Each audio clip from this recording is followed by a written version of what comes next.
let me ask you, where are y'all at, mentally?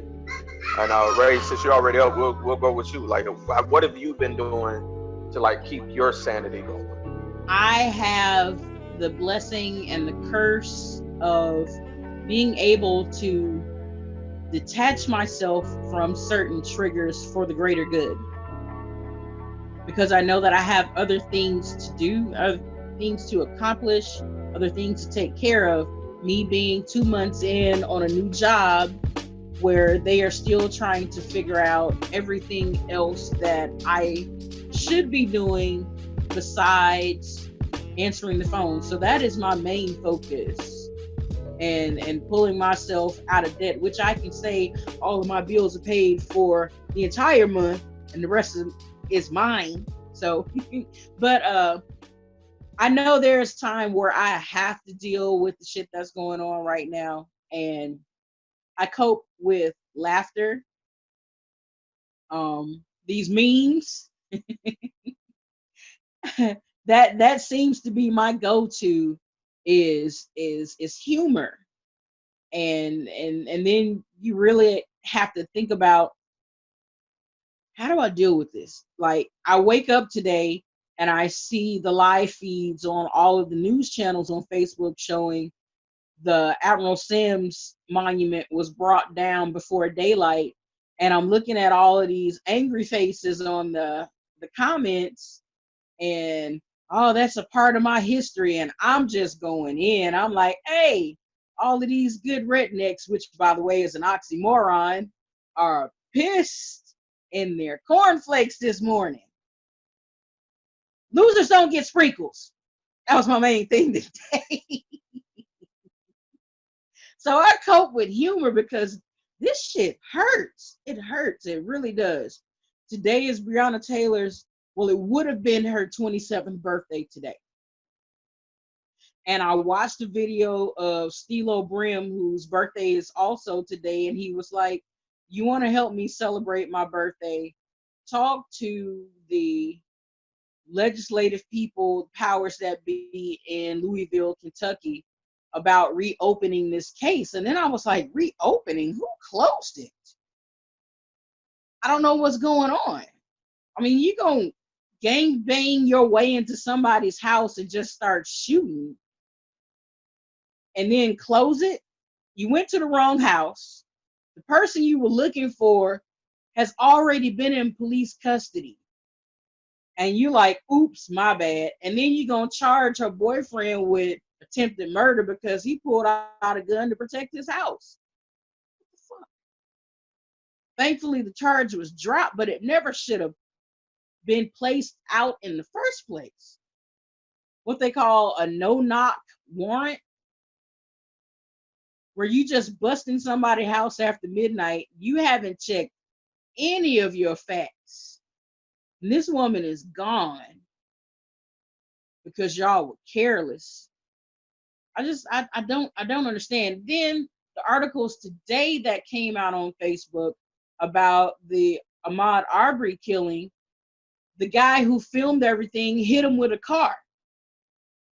Mind you, this shit happened back in March, and of course we just found out about it last month, and all of this other information is coming out. And you look at the comments under these articles, and the people say, well, that's what he gets for trespassing. When the fuck did trespassing become a reason to lynch somebody in the streets? Why do white people think that's the punishment? I don't get the way that they think. And then you got 45, which I will never refer to as a president. He is a reality TV host who runs the country like it's a TV show. And he's bringing out all the races. They feel, oh, I can just say and do whatever I want to do right now because that's my president. He's a hard fighter. He says everything everybody else wants to. You're a bunch of cowards. It's killing me. It is killing me. We are in year 4 of this bullshit. And all of this going on. And oh my God, we won't even talk about him talking about the unemployment rate and how George Floyd is looking down from heaven. What in the entire fuck? I'm looking at the screen like I did not just read this. I got my new tester contacts in. I said, let me close this bitch out, open it back up, and read it again, and make sure this is exactly what I saw. I can only imagine the faces of everybody in the crowd when him making that announcement. We're not even going to talk about how he bust tear gas in front of the church to clear the street for him to go across and hold a Bible like he got God in him. I am angry as fuck. This doesn't make any sense. And I got, that's why I crack jokes all day, because I don't want to get to this level right here.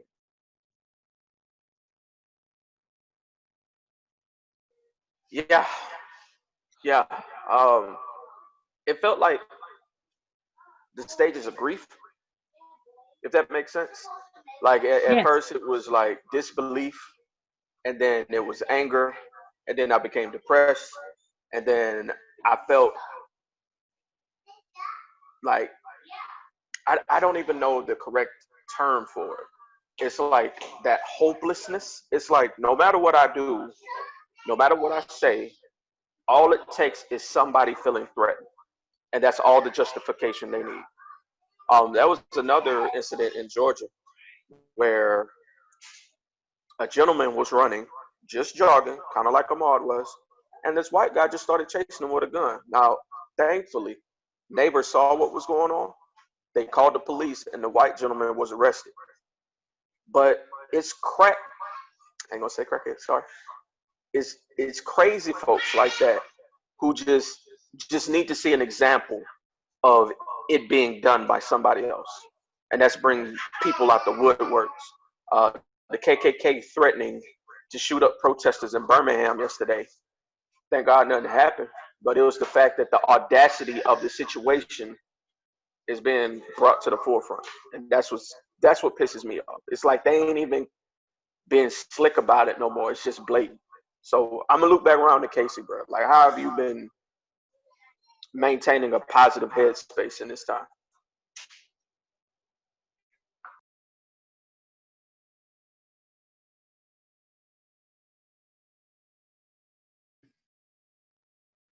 Unmute your sound. There you go. All right, good, good. Brother, man, I've been just staying busy by trying to educate myself, man, on so much stuff. I'm definitely trying to make a change. I'm trying to have that just don't talk about it, but be about it attitude. So I've been looking up on some of this legislation, some of these laws that's still in effect, some of the jargon that they use, and everything. And part of the thing with which I was talking about with Miss Brianna is that they have something called qualified immunity, to where even if they go to a wrong house and serve a warrant to the wrong house, if they can find cause to why they say why they did it and it's reasonable, they can't be sued or held liable for whatever that they did. You know what I'm saying? To that, I just found that out like 3 days ago. You know, so that's one of the things that I've been looking into about. We need to do something with that law. We need to do something with that part of legislation to where they need to be up out of here. You know, another thing that I've been doing is I just been trying to, of course I do my music, you know, so I listen to music, you know what I'm saying, to take my mind off it. But another thing that I've been doing is I haven't been engaging with that many people on Facebook when it comes to those kind of posts, because some of those people are just plain ignorant. And if you're in a good mood, they'll say something that'll take you straight up out of it. And you know, 9 times out of 10, if you see them in person, they're not gonna have that same energy. You know what I'm saying? If they do have that same energy, you know what I'm saying, they might get that jaw tested. So to avoid all the anger and stuff like that, I just, you know what I'm saying, just chill out, listen to music, and then just steady doing research on what I can do to help change. So when these meetings do come about and you can ask them questions, and I'm gonna ask them questions, I'm gonna have it down to the page where, okay, well, law dash dash dash says this, what are y'all gonna do about that? You know, we say that they're scared of an educated, you know what I'm saying, black person. So right now I'm educating myself on the things that they've been using against us, so we could turn it around and use it to protect us. That's fact, bro. One thing I definitely want to hit back on a lot is in November, the Zogby Act is something that I touched on a couple months back about the legislation here in Mobile and how the Zogby Act keeps things in check so that the minorities don't get steamrolled when it comes to decisions being made in Mobile. So I definitely think in Juneteenth, I'm going to be working with a few people that's going to be hosting events. I want to bring that to light. I definitely want to bring set a platform where we have that communication for politicians and judges to come and sit down and just really have that one-on-one because we have the connections, to be honest with you. A lot of these people and officers are willing to talk. It's just meeting them at that non-emotional level. And that, let me preface my statement. I'm not saying don't be emotional. I'm saying don't act on emotion. Act on logic. That acting on emotions will get you messed up because it defies logic sometimes using emotional reasoning. So this is a game of chess. We got to move smart now. We're being looked at as if we're a threat. So we have to act accordingly. We have to act in a manner where we think 2, 3, 4, 5, 6 steps ahead. So us being the latter generation, like Kay stated, we definitely need to reconnect with the next generation and bring them on board and just kind of find that meeting ground where we can unify and just have like a single purpose and a mission. That way we can act on it. What you think, Black? Real quick, brother. I think my thing was is I had that tough conversation with the kids, and I had to tell them that where when I was growing up, our parents told us if a police officer stops you, do what he say, be respectful, and you know what I'm saying, you'll be on your way. I had to tell them that I couldn't guarantee that if they did that, everything would be okay. And that was something hard to tell teenagers. You get what I'm saying? It was something hard to tell them to where, okay, if you just go into the store to get you some chips and a drink, somebody can say, oh, you fit the description of this person and could do physical harm to you. You know, so once I got that over the way and that was expressed to them, and now we're trying to do changes to where that won't happen, I think that let a lot of my anxiety go away.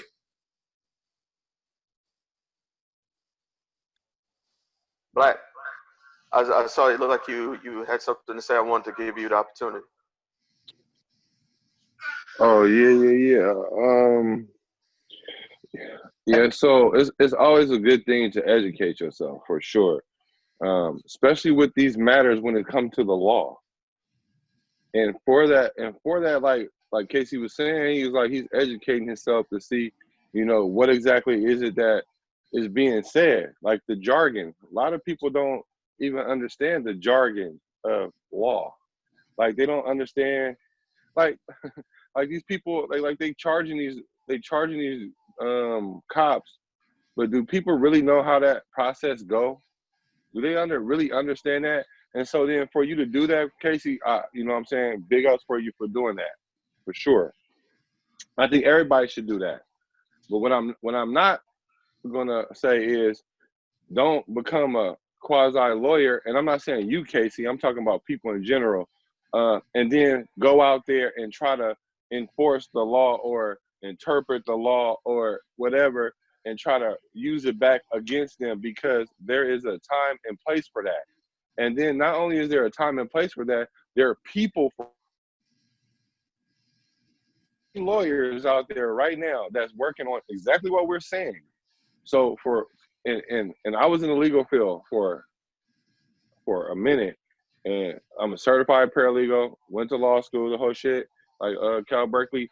And I'm like, I stopped doing all that because when I was trying to explain this stuff to people, they would attack me like, oh, you're just you like the white person, or you're taking up for the white person.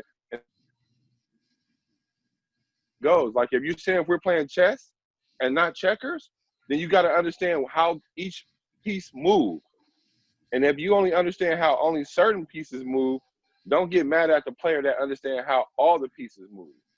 Now, so for us, everybody needs to like play their role. Like, this is your role. Like, if I was a parent and I wasn't like into law like that, and I started like studying law and stuff like that to understand, you should have, because like they say, ignorance of the law is no excuse. So if situation, what you do is you protect your family. You go to the city council meeting and you find out who those lawyers are, the city attorney is. Do you know who the city attorney is in your town? Most people don't. Most people don't even know what a city attorney is. So, or what they do or what their function is. So what you do is you prime your family for that situation. Just like you say, you tell your kid, you know what, if you be respectful, keep your hand in 10 and 2, make sure you're licensed, and you can do all those things. It's still not guaranteeing that you get home, but it gives you a better chance. We start there, right? That's a good thing for us. And then go out and just suggest, and then support those that's already out there doing it. Because it's not something that we need to start today. It's something that's already been started. We just need to band together. Like, that's what we as a culture have an issue with, is like connecting together to make one united front. And so that's what we need to do in that situation, because like I said, this is not a situation that's going to get fixed over 5 years, not 20 years. This is a situation that it has to be fixed over like generations, like 5-6 generations. That's just my opinion. Real shit, man. I don't even know what else to add to that, bro. Kudos to y'all. Y'all have definitely, throughout the process of getting stuff done, y'all definitely pushed me towards the law side of things, rather than trying to do my own research. You know, we often refer to the verse in the Bible talking about study to show thyself approved. I feel like that applies outside of the Bible too. So for sure. You know, so real talk. So salute to both of y'all bringing that to the forefront, because I think that's a lot of things people aren't trying to hear. And real talk, there are a lot of black lawyers here in our city alone. Shit, to do this LLC, I hired a lawyer just off conversation. Literally interviewed her, had a conversation, got this process started. And they're often open to having that dialogue because they want to do these things. They want to have that connection to the people. And you never know, the next bit of information could save your life or someone close to you. So real talk, we definitely need to have a roundtable discussing, you know, who's what and where, you know, or at least go and see these people, because they have, you know what I'm saying, they have secretaries. You could schedule an appointment to sit and talk with. So we talk about, well, we ain't seen you here and there. When have we taken the time out to meet them on their level too? So I feel like it has to be a two-way street. So let me see, Nene, what you got from me? Where's you at mentally with everything? I honestly just don't think about it. It's a lot. Heavy. For me, I'm raising 2 black boys. So I'm always thinking about that. I feel like I'm doing all of this as a parent to ensure that he is a great man, and none of that is going to matter when he becomes a man. His character, his personality, his environment, the nurture that he received from that environment, I don't feel like any of that is going to matter when that time comes. He's judged solely on this tattoo of skin that we have on us. It has nothing to do with anything else. A white man can go and have his body tattooed from head to toe, go on Walmart, steal up the whole store, and come out with all that stuff with people giving them bags to help them get the stuff in the car. My son go in the store, don't steal nothing, got a pocket full of cash, go through the register, pay for the stuff, come to the door, and they're going to ask him for a receipt. If he don't have his receipt, they're going to pull him in that office and go through everything he got, watch the camera, make sure everything that he got that he paid for. When I see stuff like that, I know that's not, like Black just said, that's not something that's just going to change today. This has been going on for hundreds of years. So it's not something that's just going to change tomorrow. It's not something that's going to change in the next 10 to 20 years. So when I pray for him. I pray for the generations that I pray that come after him. And I pray for the generations after that, because I know that that torch that we are trying to give them, I don't know if it's enough. We're trying to pass them a legacy, but I don't even feel like what we're passing them is the legacy, because like I said, I'm going back to that fad. I feel like there's so many people that's out here just because everybody else is out here. And just like Black brought to the forefront too, these people out here looting, they're not for the cause. They're the people that's keeping the cause from actually meaning what it really is supposed to mean. And that makes it harder for us when we out here trying to do what we're supposed to be doing.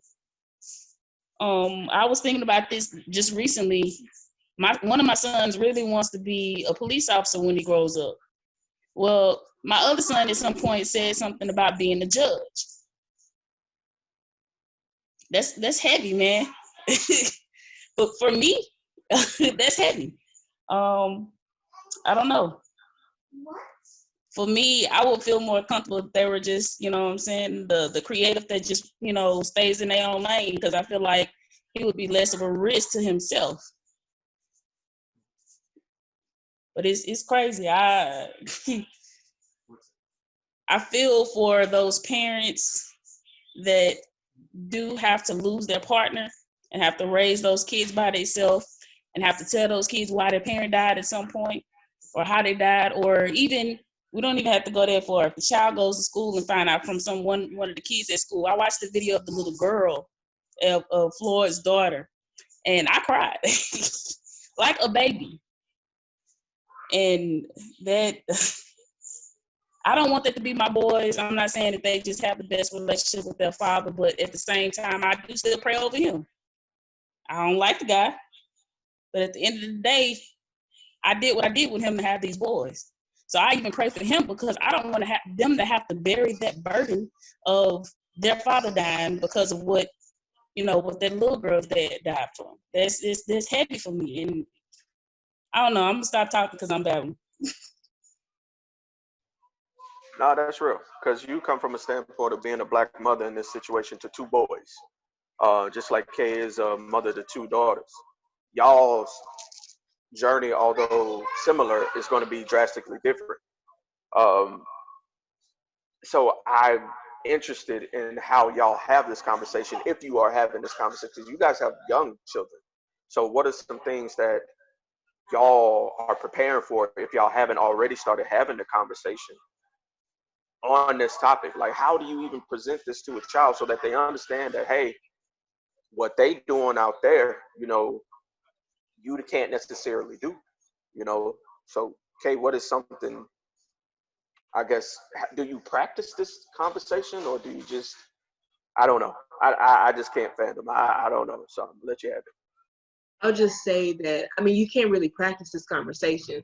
Like, how do you tell your child they have to live in fear, but they have to be strong about it? Like, how contradicting is that? You know what I'm saying?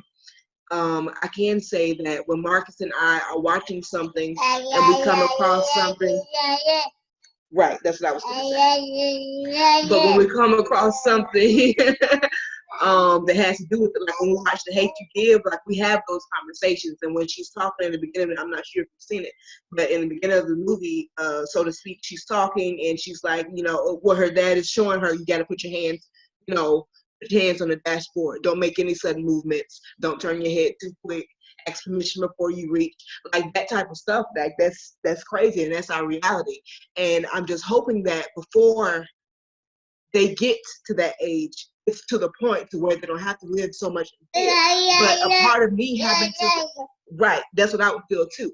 But a part of me having to live in that fear now, that's hard to fathom not having to live in that fear, because it's been so instilled in us growing up and being Black that we have to live in that. You know what I'm saying? So Marcus and I, we do have the conversation, but where to start and when to start and all of that, there's no guidelines on this. It's a shame that we have to have that conversation to have the conversation.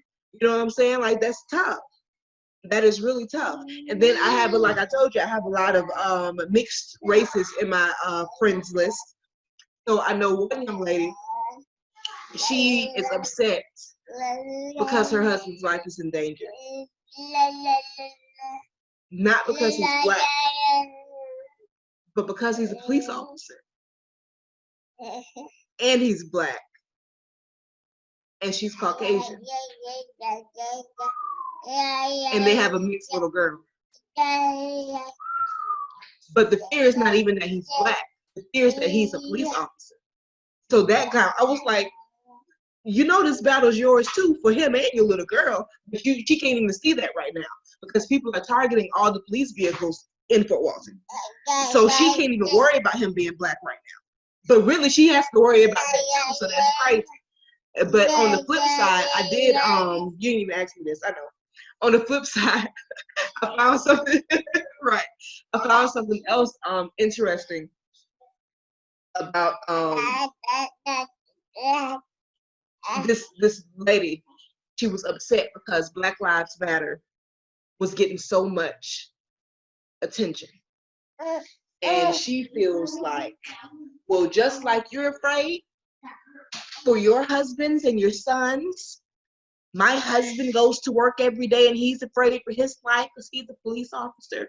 And my husband doesn't know if he walks up into this gentleman if he's going to feel like he's the bad guy. He's not a bad guy.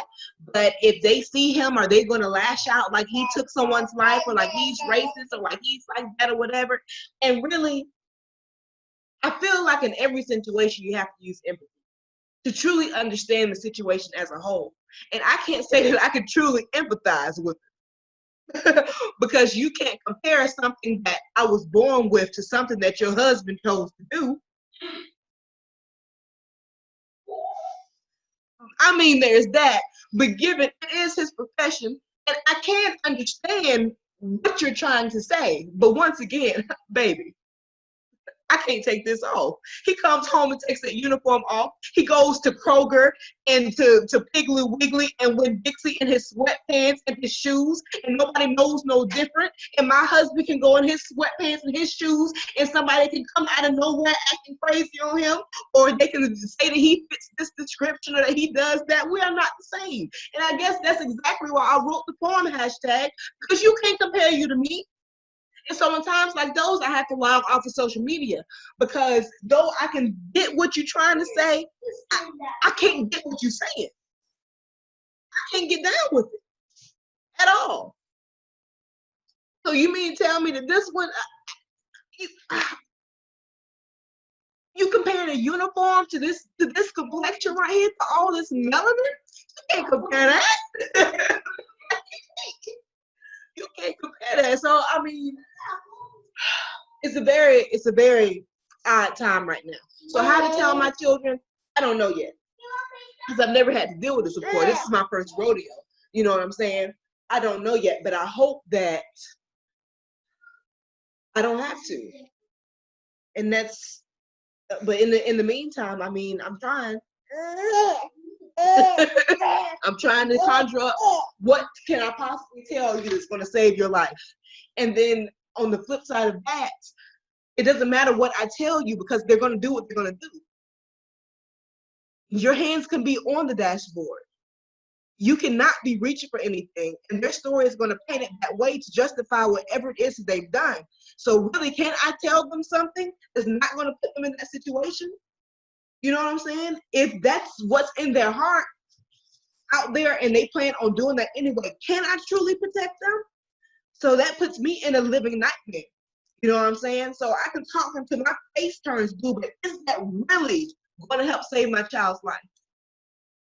Is that really going to do that? And that's a hard pill to swallow or attempt to.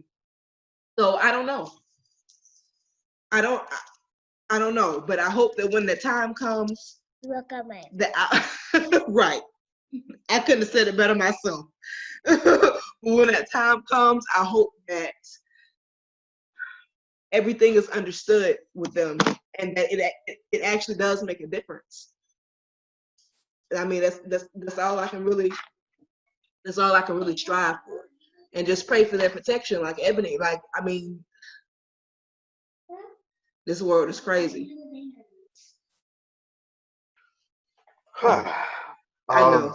Y'all gotta stop asking me questions. No, I appreciate that because this is real. I had to convey this conversation to a friend of ours who we were mutual. I'm not gonna say their name, but he was asking me from the position of someone on the outside looking in, what else could he do? Because he felt like nothing I do is enough. And I just told him, take that pain and that feeling of hopelessness or having the control taken away from you and empathize with that. Express that empathy to others so they can understand that that's how we feel currently. That frustration of not being able to do more or have any control in the situation just based on the way somebody else feels is what being a victim of racism feels like, period. And we tapped up on that, you know what I'm saying? He shared it too, you know what I'm saying, emotionally, not physically, but I felt it in the spirit, you know what I'm saying? And we kept it going. I want to shoot something to Casey real quick. You being a father as well. Um, you recently had one of your children graduate. Congrats, congrats. What is something that you feel you've instilled in them that they can take forward and run with? Because we're talking about this passing of the torch. You know what I'm saying? And essentially, we have to do that. That knowledge that you have, I'm sure you've had conversations with them. And I'm sure that you've let them know, hey, you've told me conversations you've had that you played, you know, put her on game with stuff. So I know in these times where parents are kind of on edge with the COVID situation and finding it hard to talk, what was your way of finding your foot in the door to kind of like, yo, this is something we got to talk about from your perspective as a parent? Oh, hold up. I got to unmute you. All right, there you go. All right. Man, it's funny that you said that, man, because I was just talking to my two oldest, and we had this conversation off record. We was talking about something, and I told her, I said, you know, the way you react to a person, you can't always expect for them to give you that same reaction back. You know, it may be something greater than what you're expecting to come back. And I'll explain that later on off record. But one of the things I try to tell them is I don't try to be that parent where I'm that because I said so, or because I'm wrong. Whenever I tell them something, I let them know why. I tell them I'm not naive. I'm like, I've been 18 before. I've been 19. I've been 20. I've been 21 before. So I let them know that whatever you do, you're grown enough to do it because you're out of the house or you're grown or you're going to college. But just remember this. There's a consequence for everything that you do. You may not understand it because when I was growing up, some of the stuff my grandma said went in one ear and straight out the other. Oh, she being mean. She trying to cramp my style. She trying to do this. I'm letting them know from my mistakes. Like, hey, I made this mistake. This is what, you know what I'm saying, you don't do. If you do this, expect some of this to come back, you know what I'm saying, to you. And just because you escape it one time, don't mean that you're going to escape it the second or the third time. So just be aware that you can choose whatever decision you want to do. You know what I'm saying? I'm just telling you, I'm giving you knowledge, but it's how you apply it and if you accept it or not. You know, I'm still going to be here for you, but don't say, you know what I'm saying? Don't say you didn't know that. That's one thing I try to do. I don't want them to ever get into a situation and say, man, my daddy never told me this. He never told me to watch out for this. He never told me to watch out for that. So the main thing I try to do is to try to be practical and teach them to be responsible adults. And if you make a grown-up decision that's not wise, be ready to have a grown-up consequence that's going to come up behind it. So that's the main thing I tell them. I tell them to watch their anger. I know because you may be trying to fight somebody, but these days people are shooting and people are stabbing. So I try to tell them as best I can to keep their emotions in control because my son Pockets, he used to have a bad temper. It was one incident. I can't say this on record. It was one incident to where his mama told me that somebody said something. One of the kids said something about her to him, and he walked across the classroom and slapped the guy. You know, and I was like, you just can't do that. I understand you being angry, but you just can't do that. You know, so my thing, I try to teach them responsibility, try to give them knowledge, and not just say don't do it just because you're not supposed to, but tell them the pros of doing it, the cons of doing it, and what repercussions that can happen from doing it. So I just try to be as real as I can with them and don't sugarcoat nothing. I like that last part. You, especially nowadays, sugarcoating them is handicapping them. You got to give them that ugly truth. And that's one thing I definitely appreciated about my mom. My mom told me, I remember on my 8th birthday, my mom pulled me to the side. And she was like, I'm going to be honest with you. You got 2 strikes against you. You're black and you're a male. And I did not understand that at the time, but I appreciate her planting that seed in me, because that let me know I got to be extra careful with every move, every mistake that I make, because there are eyes on me everywhere. Some of them are family, some of them are friends, some of them are not. And I want to talk about that a little bit more. A lot of us are upset about the conversations we're having to have on Facebook, and people are not sympathetic or empathetic to the situation. And what they're not understanding is that not everybody's going to see everything your way. I had to explain to somebody that racism doesn't always look like hatred. Racism looks like ignorance, selective ignorance and silence currently. That's something I'm learning as is. My grandma taught me, when somebody shows you who they are, believe it. And I believe she got it from the late great Maya Angelou. Believe it, man. When somebody crosses that line and they show you where they stand, it is what it is. You know what I'm saying? If you lose a friend, it sucks, yeah. But at the same time, at least I know now. You know what I'm saying? You don't have to worry about the snake behind you. You know, you see people on your side standing for a cause, for survival. You at least know what's going on. Be mindful of your surroundings. And I think that goes more than the literal sense. I believe that means be mindful of the political, social, and economic surroundings that you are in. Because people, everybody ain't cut from the same cloth. I'll just leave that at that. So I appreciate y'all, man, for taking time out y'all night, man. I know we could talk about this forever, but we're not going to. I definitely want to catch up with y'all and see where y'all were at mentally with these circumstances. And I love you all. I would love to have more conversations like this, and we definitely will. So I love y'all. Be safe, man. Real talk.